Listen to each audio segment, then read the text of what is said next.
Hello and welcome everyone. We are back with another Hotel Moment deep dive. We're just going to give everyone a few more minutes here to log in. So get comfortable. Take a seat, get comfortable. Let us know in the chat where you're coming in from. We love to hear what brings people into the sessions for our webinars. And we look forward to hearing about which community you are, logging in from today. So today is going to be our Hotel Moment webinar series dedicated to our leaders in the industry, who are pushing the boundaries of what it means to be successful in 2026. This focus for today's webinar is going to be all about database health.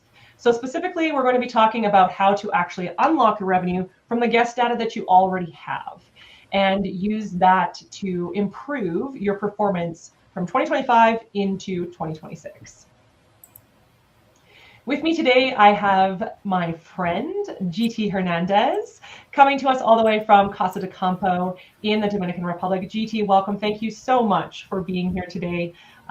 Very happy to have you and excited that, we've crossed paths quite a bit over the last few years. Whether it be Navigate or a training session, whatever it might be. I love discussing best practices with you. You've always got such great insights in the industry and bringing it together from a different area of the world that I'm in, which is always so unique for me. So welcome. Thank you for having me. This is exciting. Okay, just so you know, we are all on mute. Just GT and I have our mics on. Everybody else has mute. And then there is a Q&A box. So if you'd like to ask us a question, you can use the Q&A section or just in the general comment box. Don't be afraid to use the chat feature. I mean, if you're thinking a question, probably others are thinking that question too. And so it's always great to pop it in there and we'll either get your questions answered during this session or via email afterwards. And as you do know, the webinar is being recorded. And so you will receive this via email after the session's over. Today, we're going to be talking about a few things on the agenda. Number one is going to be some introductions. We're going to talk about the benchmark report. We're going to hear a little bit from GT. And then we're going to get into the actual data and metrics that matter when it comes to database health. And then finally, we're going to talk about the metrics that actually move the meter when it comes to database health. It's great to know the information. It's even better to know how you can improve it for next year. So GT, why don't you kick us off here and tell us a little bit about yourself and tell us a little bit about Casa de Campo. Well, I've been digital marketing manager for Casa de Campo for a little over 10 years now.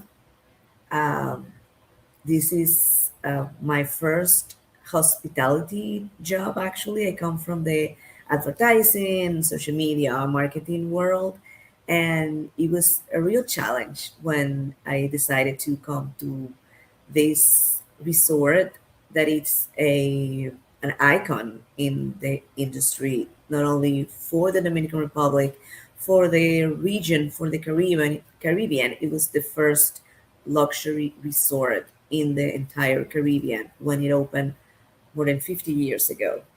Today, we're a resort and residential community that spans over 7,000 acres. We're actually in a small resort, a small hotel with 315 rooms only, but such a massive property. We are home to 3 golf courses, a private beach, equestrian center, marina, racket center, Altos de Chabón, like the crown jewel. It's a small village inspired in a Mediterranean 16th century village. And we are really a destination in its own. Not only a community, not only a resort, not only a hotel, not only a concert venue, but at the destination, like a small city It's what we like to call it, actually. Like a community for sure. Yes, These yes, photos are absolutely stunning, and I didn't realize that you were one of the first resorts to open in the Caribbean. That's very yes. neat to hear. Tell me a little bit about this photo in the middle. Oh, that's the Alto Sechabon Amphitheater. It's a 6,000 seat amphitheater, a Greek style amphitheater. Um, it opened in 1984 with a concert with Frank Sinatra, Old Blue Eyes. It was a concert organized by HBO, Concert of the Americas. And Frank Sinatra performed the first night. Then we welcomed Hart, Carlos Santana, and an array of other artists, huge artists back then. And since then, Alto Sechabon has welcomed some of the biggest stars in the world, from Andrea Bocelli, Marc Anthony, Jennifer Lopez, Hart, Carlos Santana. We're going to be welcoming Maroon 5 in May. Yes, I'm not going to remember all of them. Too many to remember. Too many to remember. What a remarkable property that you have, and Yes. so vast, and so many different outlets to be managing for you all, and Yes. different types of guests. I feel like this conversation around database health is so appropriate with UGT, just because of for many reasons, but for just the fact of how vast your database must be when it comes to different types of guests that are checking in and checking out of your property every single day. Yes. So with that, we are going to be talking about the Hospitality Benchmark Report. It's landed, it's in your inbox, hopefully, if you have been watching your email or if you signed up for it. If not, we're going to point you in the right direction to make sure that you do have access to this report.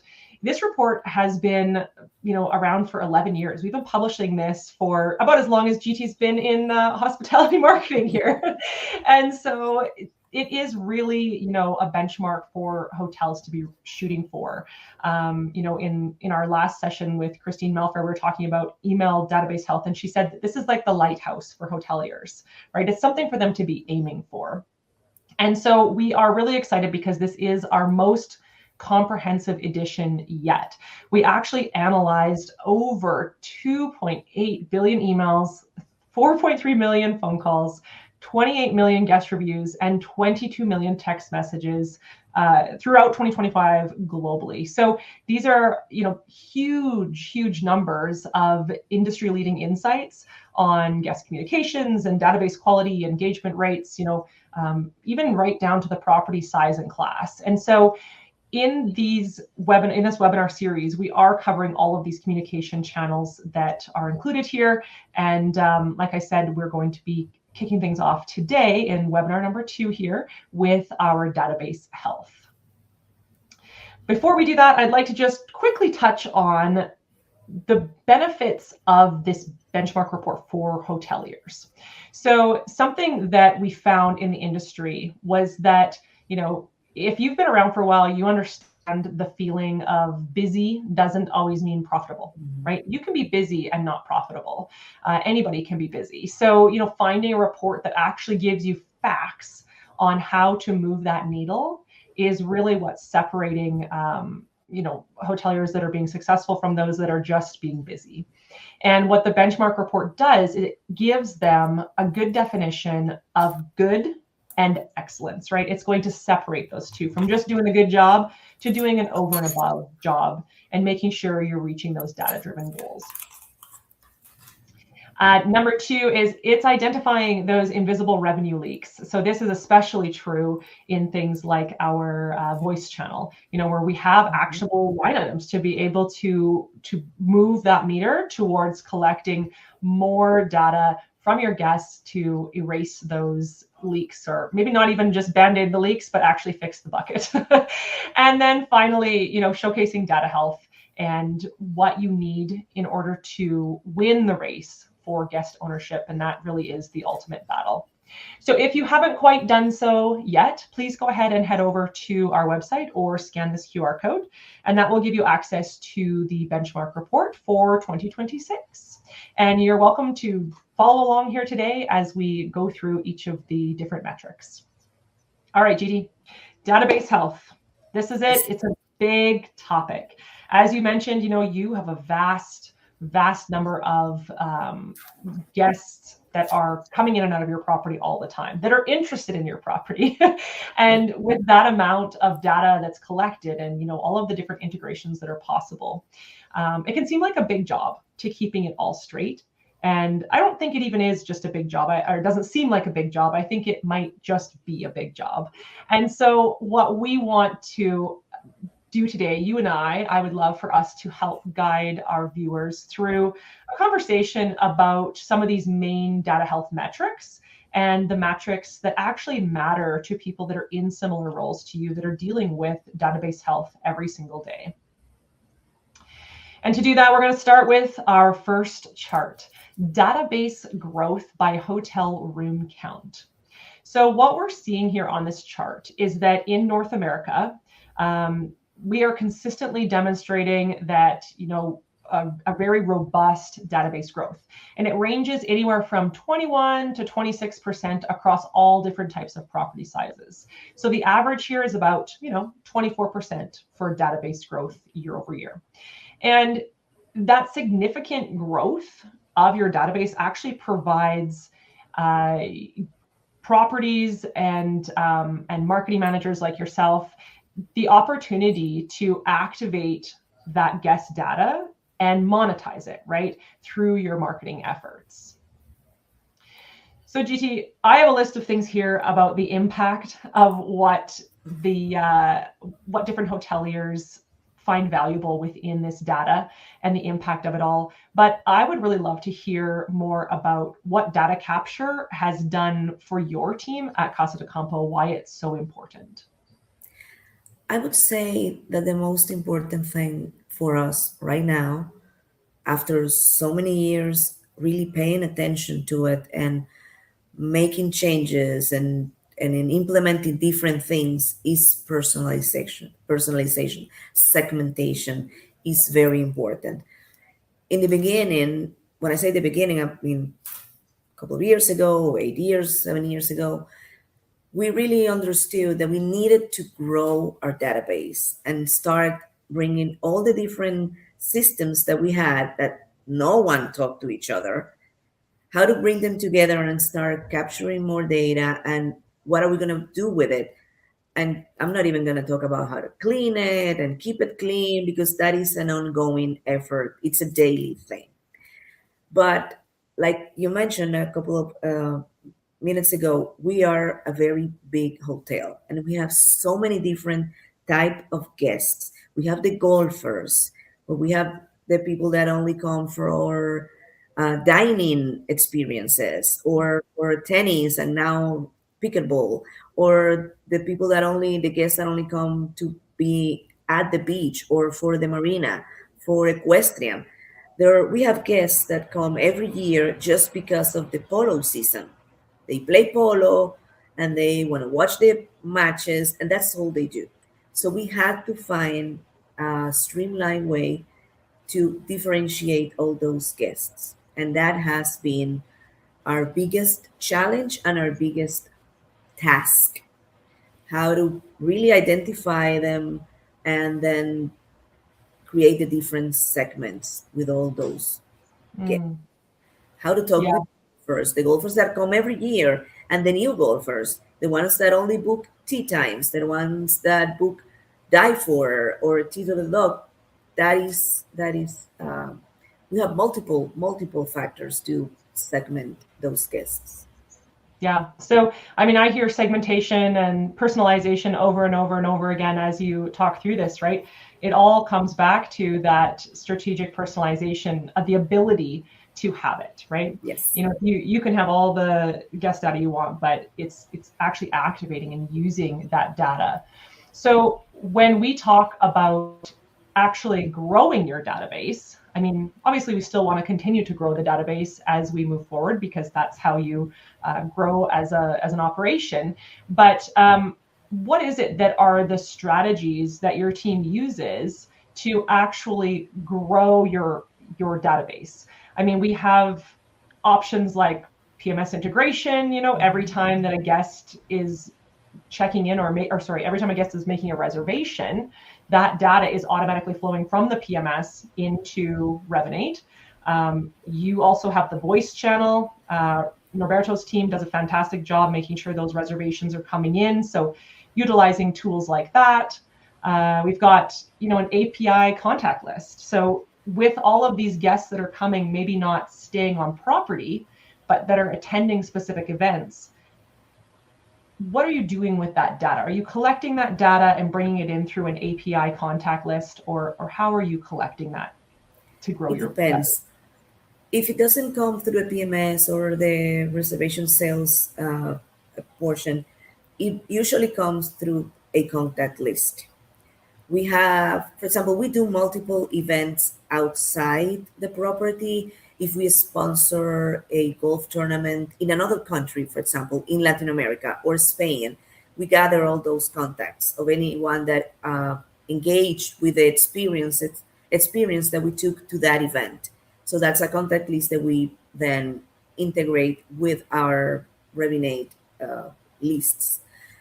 If we, for example, one source that has proven very valuable to us is those lead campaigns on Meta. Once in a while, we would do a campaign for wedding leads or golf or mice, whatever. Weddings and villas are the most successful. So then we capture all those emails and then we add them to a specific segments that we already created. Villa leads, and then we start emailing them.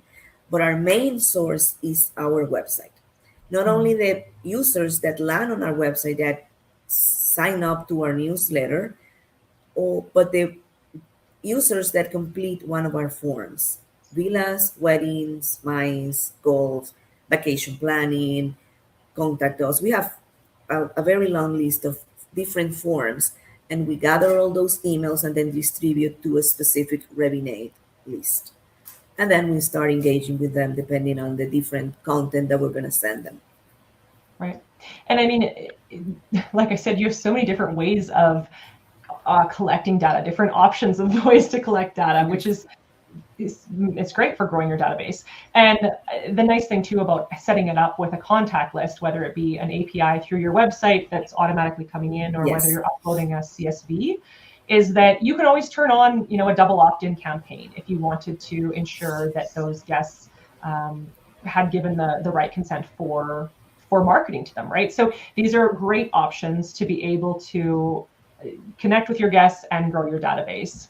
A couple of other strategies that we see our customers using, we've got the data in. So we now have the connection or the ability to connect non-PMS systems like your spa, your golf, your restaurant, right? And we're bringing in the data from those software systems into Revinate and then being able to actually use that to market specifically to them and their needs, which has been proven very fruitful for our customers. The other tool that we talked about quite a bit in our last webinar was cart abandonment. Cart abandonment is such a valuable tool. It's got that 63% open rate when somebody forgets their vacation in their shopping cart, and we get to go recover those lost bookings. So it's a critical opportunity for hoteliers to be able to utilize that feature. And one little hot tip here that I had added, GT, was, making sure that there is a standard operating procedure around data collection best practices. So can you talk to that a little bit? Does your team have a strategy for what their SOP is or standard operating procedure is for collecting data? Yes. We have worked extensively with the reservation agents, with the front desk agents on what is, of all the information that a guest can provide, what is the top ones? What are the most important? Because we don't want to overextend the check-in process, for example. We don't want to overwhelm the guest.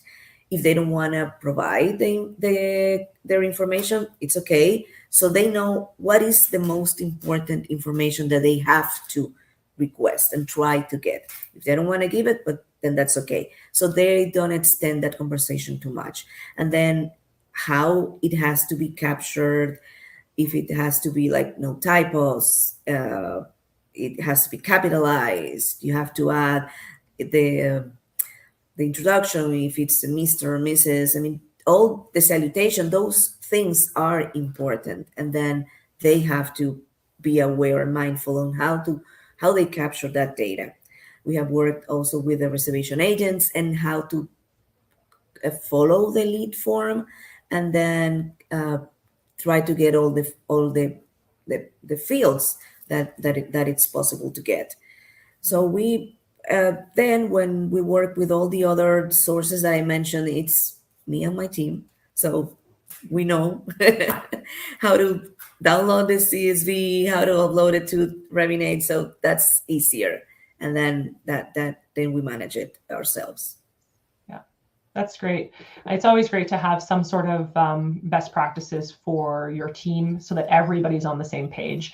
And that's not to say that other hotels might have, other hotels are going to have different ways of doing things. As long as your whole hotel is on the same page, that makes a big difference. Yeah.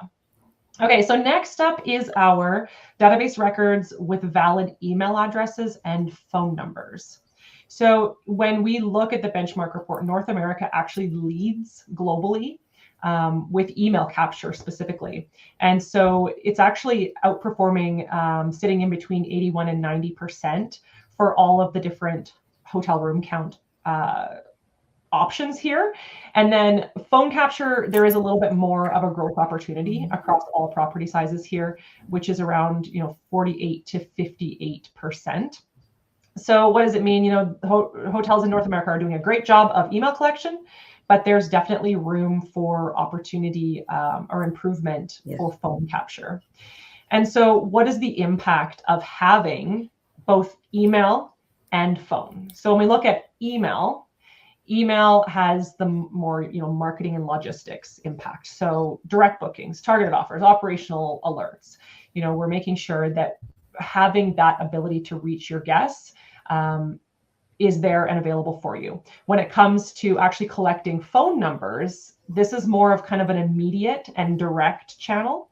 And so using things like Ivy for automated responses to be able to accommodate questions at your front desk that would otherwise take a front desk agent off the desk is really, really helpful. It's also great for being able to perform outbound calls, right? How is a reservation agent supposed to make a phone call back to somebody if they don't have their phone number?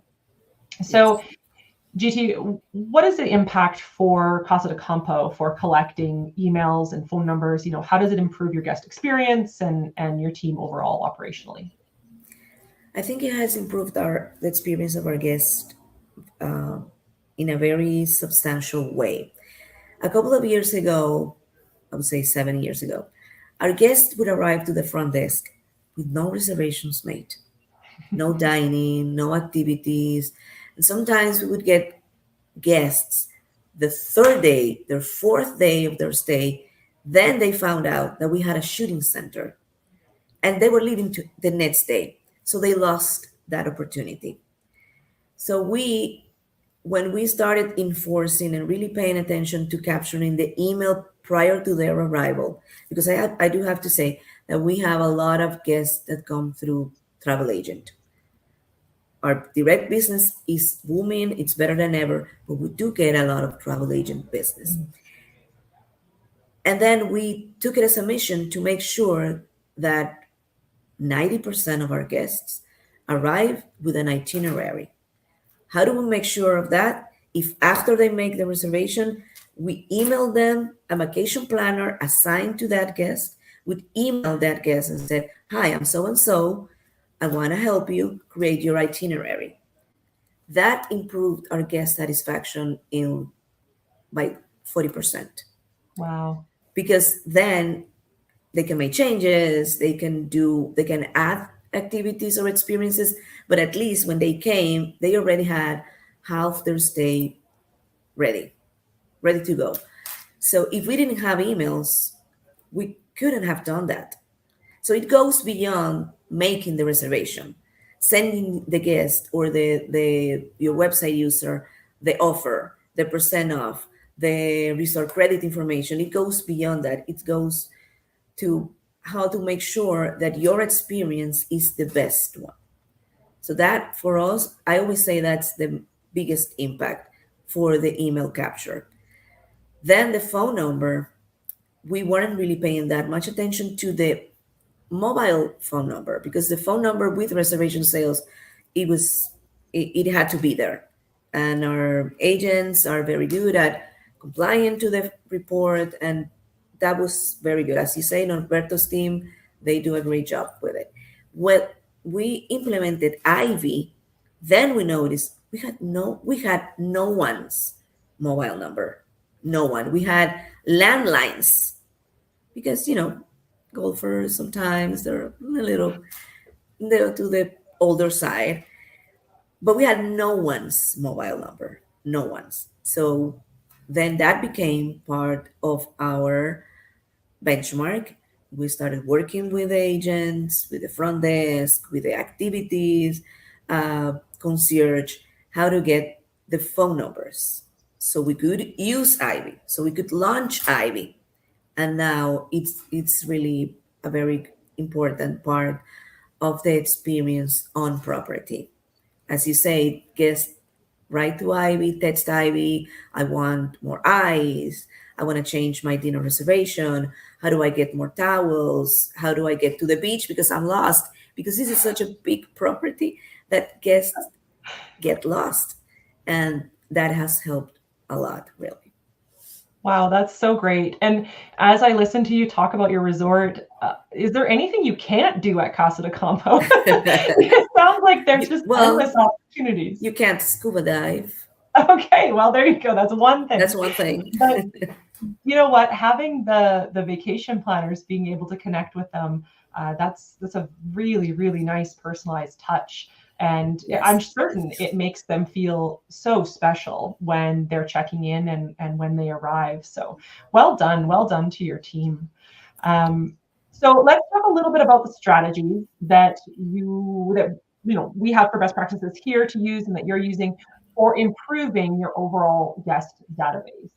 So we'll go through each of the different stages here and talk about some opportunities to improve the collection of things like email addresses, phone numbers at every stage of the guest journey. So when it comes to the booking stage, and you touched on this, Judy, is empowering your reservation agents with the tools, right? Giving them the tools and the training to make sure that they're able to actually input the correct data into the lead forms, and so that they are not making incomplete lead forms that then don't fulfill the fields that are required within the CDP, right? Using the compliance report to pinpoint where the agents are requiring a little bit of additional support, and making sure that during a sales call they are collecting all of that foundational guest data that will feed into their rich guest profile. One of the things that I found when I was working with the training team is that I would oftentimes see these opportunities where agents or whoever it was collecting email addresses just to fulfill a field. Mm-hmm. And it wasn't necessarily the right email address. And I think that that's a practice that we've really tried to hone in on.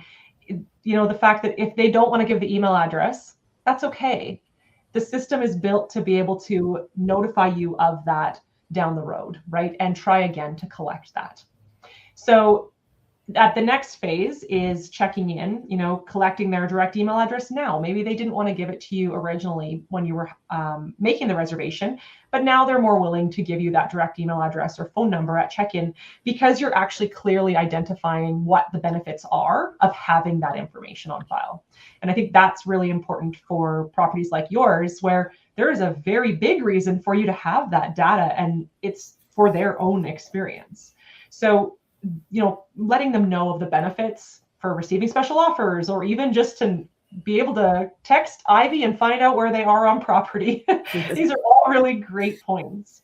And then obviously when they check out, this is the final phase of collecting that information before they depart. And we see customers using things like the departures report in Revinate marketing to identify which guests have still yet to provide that data, and making sure that they get that on their way out. So without giving away kind of the secrets that you have, GT, are there a few tips you can offer our viewers for collecting the email and phone throughout these 3 stages? And just any kind of insight into efforts they could put forward. Well, at checking, it's I think after the booking stage, a check-in is the most important, because the reception agent will provide reasons to get the email. Can I have your email so we can notify you prior to your checkout? If you want to receive your bill, if you don't want to come through the front desk. So most times guests will provide it if they haven't already. So that's important, that the reception agent gives them peace of mind that that's why we need it, and they usually provide it. We do have a couple of other touch points throughout the property. For example, when they do any activity, they will be asked to complete a satisfaction survey on right at the activity front desk. So most guests do it, others don't. But then at checkout, we try to keep it very quick. And most guests, they don't want to spend a lot of time at checkout. So we do send them a pre-checkout letter 24 hours prior to their checkout. And we tell them at check-in that they're going to be receiving it. So that's when they mostly give their email, if they haven't, when they are told that they will be receiving this letter to book again, if they want to, or whatever.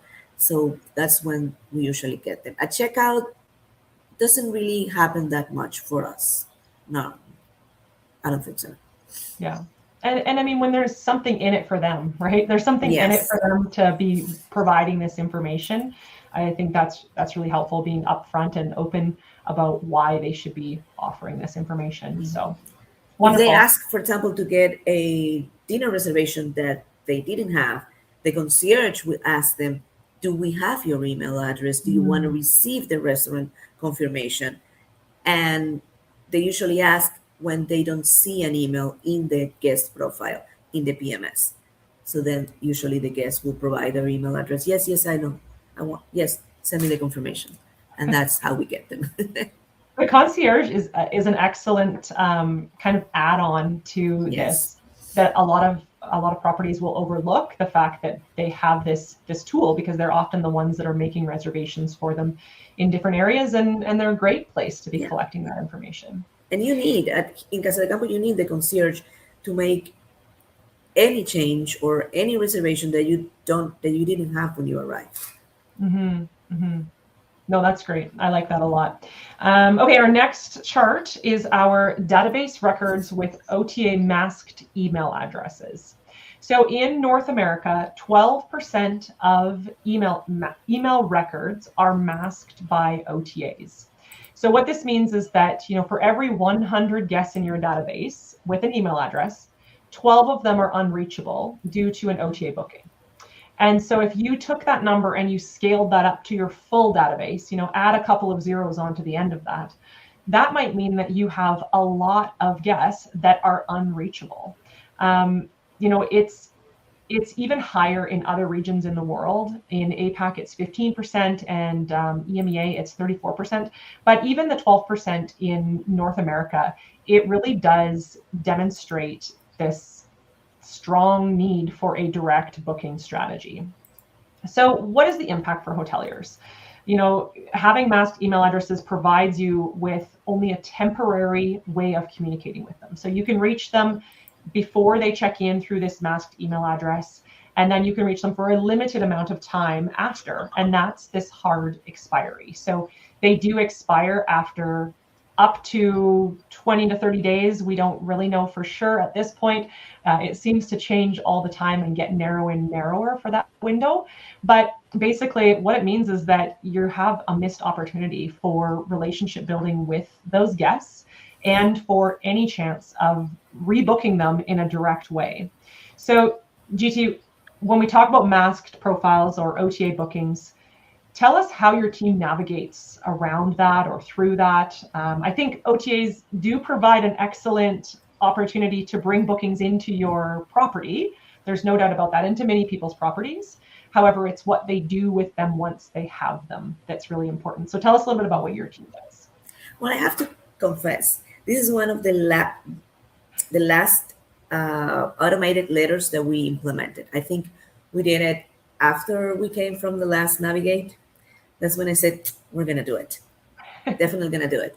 So we created the OTA win-back letter. I think it has performed very well.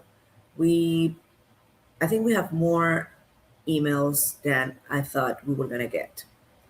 Because you never know with OTA guests. You don't know if they really want to sign up to your newsletter. That's how we get them. That's the invitation that we send in. Oh, do you want to know more about Casa de Campo news? Make sure you never miss one of our emails or whatever. So it doesn't include an offer. I said, let's try it for a year without an offer. Let's see how it performs. And then we'll see if we add an offer. So right now it's just sign up for a newsletter. Well, if it works. Yeah, it sounds like it works. And works. I mean, you can look at the reporting and how you're doing on the benchmark. I would actually welcome you to connect with me at Navigate this year, because it'll have been a year and we can go through it and see how what the performance is like. That would be really exciting for me. I would enjoy that a lot. Yes. And it's now more important than ever, because for OTA, for hotels, it's even harder to, on a daily basis, talk to that OTA guest, because even in their private platforms, you can't see their contact information. Mm-hmm. So it's more important each day. Yeah. And so we talk about different strategies for OTA bookers, converting them into, loyal direct bookers.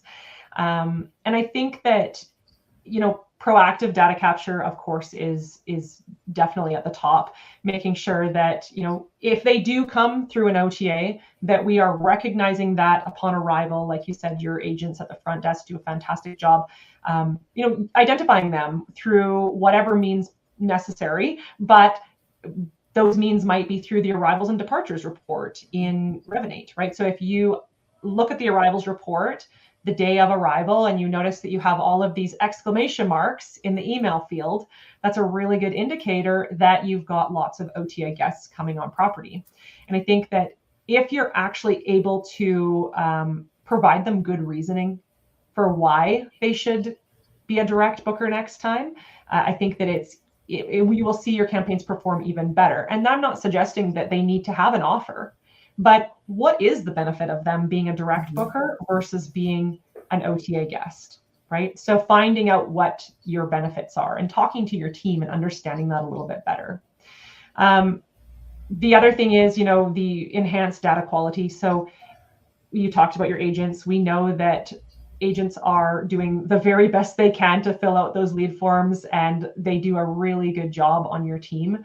I think they've had some good training, I must say, maybe from.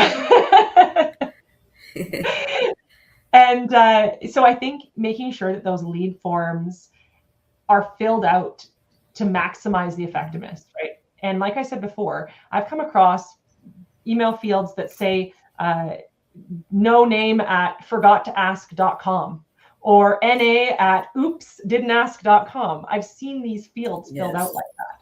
And that is doing such a disservice to your overall database and your overall efforts. So, you have tools at your disposal to use. You can use your database insights report to go in and take a look at all of the different domains. And if you find someone who is using, did not ask at noname.com over and over and over and over, you can then take that information and approach that person or find out what it is that they need to be more successful in capturing that Mm-hmm. data. The other thing is exactly what you're doing, utilizing that OTA win-back campaign. So leveraging the post-stay communications, making sure that you're providing those benefits to help win them over for their next stay. So I think that when I looked at your account, GT, it appears to me that you're doing a fantastic job of winning your guests over. You've got lots of merged profiles. So that tells me that when your guests are booking, even if they've booked one time through an OTA and another time through a direct method, we have enough data to be able to merge them together.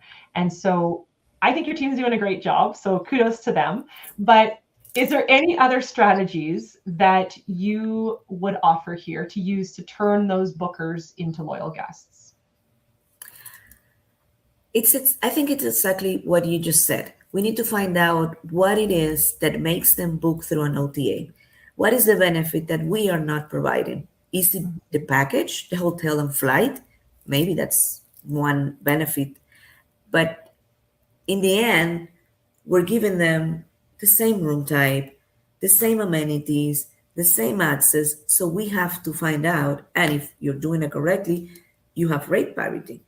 So we need to dig deeper and find out what is it that they are finding with the OTA that they don't find with us directly.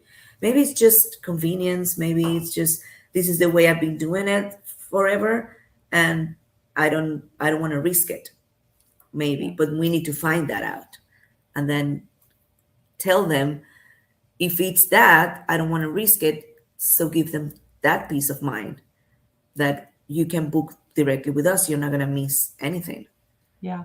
And it might even be something like your planning team that you have your providing itineraries. Yes. Maybe that only happens if they are not an OTA booker. Maybe OTA bookers don't get that, right? So I think we have to think outside the box as to, like you said, what is it that makes them book through the OTA instead of booking direct? Yes.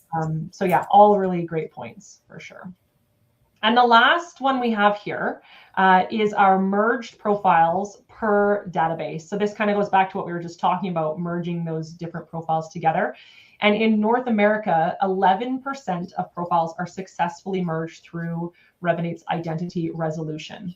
So what this means is, databases are growing across all regions. You can see it here, but investing in that profile merging and data unification software is ensuring that when you do get a new record, you are contributing to a richer, more actionable profile. And I think for your team at Casa de Campo, it sounds like that impact is very high because, if you have two guests that have stayed, or a guest that stayed multiple times, and on one trip they golfed, and then the other trip, maybe they didn't golf, maybe they did something else, maybe they went horseback riding. Right now they look like two different guests, but if we merge them together, they're actually a guest that enjoys a lot of different activities on your property. And so unifying that data, eliminating those silos is really, really important. It also gets down to being able to have a better story about your guests. So like I just said, maybe they do enjoy multiple facets of your property, and having those deep insights into their spending habits about what they're doing while they're on property is really, really valuable. The other thing is just like general marketing and operational impact is pretty obvious, right? When we have the ability to merge them together and see the real identity of these guests, you can have better personalization, better targeting. You can deliver a more personalized guest experience. So GT, before we talk about some strategies to help people merge their profiles, get their profiles merged together, tell us about the impact of merging profiles for you. Maybe I got it wrong, but I think that would be very valuable for Casa de Campo. When we were able to start merging all those profiles, we really saw the light of day. Because for me, one of the biggest pain points for guests is when they arrive, not necessarily here to any hotel, that they have been multiple times before, and the front desk tell them, "Oh, welcome. Do you know?" Like they welcome the guest as a first time. And I know how that feels. That's terrible. Last year, it was at last year, we celebrated our 50th anniversary, the year before. We were able to really create a segment of those ultra VIP, really important guests because we had a cleaner database. We were able to see who had been here really for multiple times, played golf. Like we created a profile of who that ideal guest was to celebrate our 50th anniversary. And we didn't have all those merge profiles where we could see I don't think we would have been able to create that specific segment because we either just had to go with stay two times or more, spend X amount of dollars. We wanted to go a little further. Someone that really had experienced most of what Casa de Campo is. And we had before merged all over, profiles all over, like once, three times, four times the same person had multiple profiles just because one had a point, one had a period at the end, one had an extra art. It was crazy.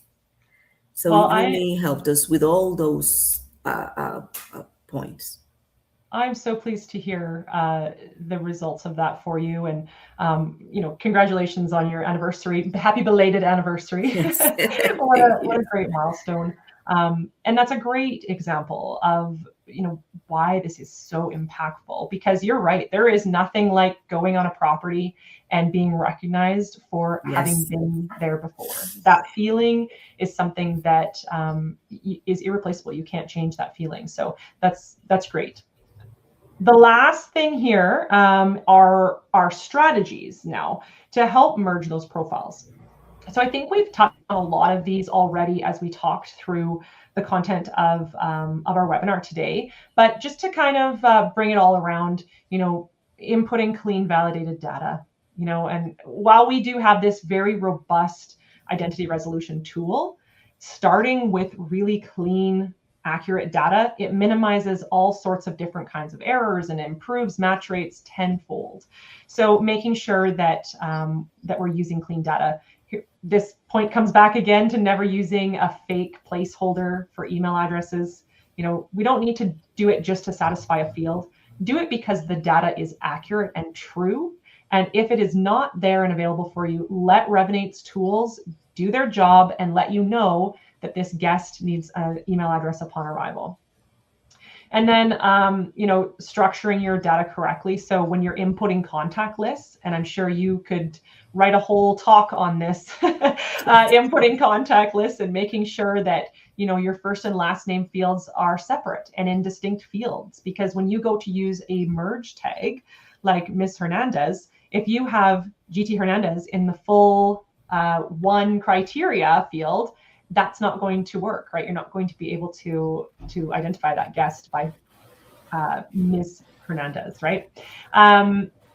Really just making sure that that data that you are entering into your fields is correct and usable.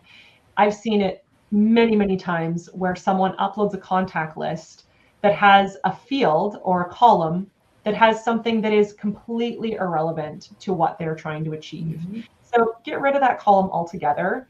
It might be a yes or no for something, and it's not even something you're ever going to use. So please just be aware and only input the data that you're actually going to use. GT, tell us a little bit about what these strategies are for your data points with your team. Well, the number one is making sure they understand why these things are important. Because just adding like placeholder on a field, completing the field because I'm supposed to complete this field, that is the biggest problem. So making sure they understand why, not just because you're gonna complete the field to make me happy or make your boss happy, but why is it important? How it connects with everything else and how it will break something else if you do it. So I think that has been the most important thing. Before we started doing that with the team, it was, oh yeah, I'll do it. But if you don't understand, you don't feel on board. So You they don't don't see the feel, impact. you don't see Yeah. the impact, you don't feel that you are part of the success. So for me, that has been the most important thing.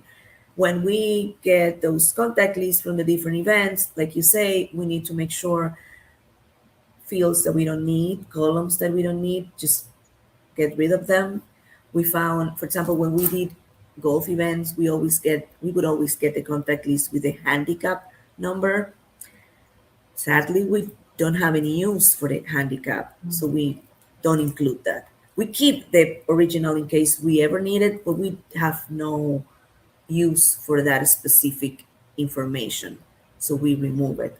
But they all come with it because that's important in a tournament, but Yeah. not in at this level. So that's something that was important for us to make sure what is the data that we're going to be using.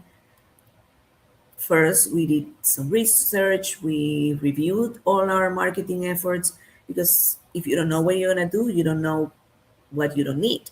So, until we realize what is the information we are effectively going to use, then we said, okay, these are the fields that we need, and just staying on top of it. Going Well, through all the reports myself. That is.